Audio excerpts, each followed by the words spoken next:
দুর্নীতি রোধে সরকারি কর্মকর্তা-কর্মচারীদের সম্পদের হিসাব বিবরণী দাখিল ও প্রকাশ সংক্রান্ত বিধিমালা বাস্তবায়নের নির্দেশ দিয়েছে হাইকোর্ট। একই সাথে সরকারি কর্মচারী আচরণ বিধিমালা বাস্তবায়নে কী পদক্ষেপ নেওয়া হয়েছে তা নিয়ে ৩ মাসের মধ্যে অগ্রগতি প্রতিবেদন দিতে বলা হয়েছে।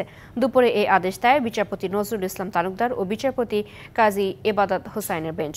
এ সময় উচ্চ আদালত বলে, সংবাদ মাধ্যমে যে হারে দুর্নীতির খবর দেখা যাচ্ছে তা বিস্ময়কর। ঘুষ, দুর্নীতি, অর্থ পাচার করে জাতির পিতার সোনার বাংলা গড়া যাবে না। দুর্নীতি উন্নয়নের অন্তরায় যে কোনো উপায়ে তা থামাতে হবে। দুর্নীতি বন্ধে ঘরে ঘরে দুর্গ গড়ে তুলতে হবে। এর আগে সোমবার এ নিয়ে রিট আবেদন করেন আইনজীবী সুবীর নন্দী।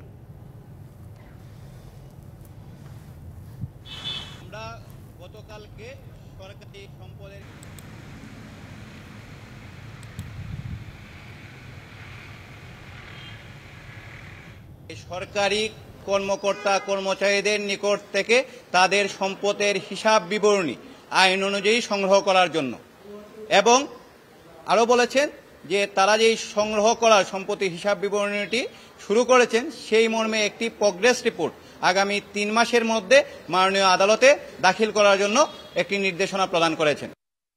নগদের কাছে সব গ্রাহকই প্রিয়, তাই তো সারা দেশে ক্যাশ আউট চার্জ সবচেয়ে কম।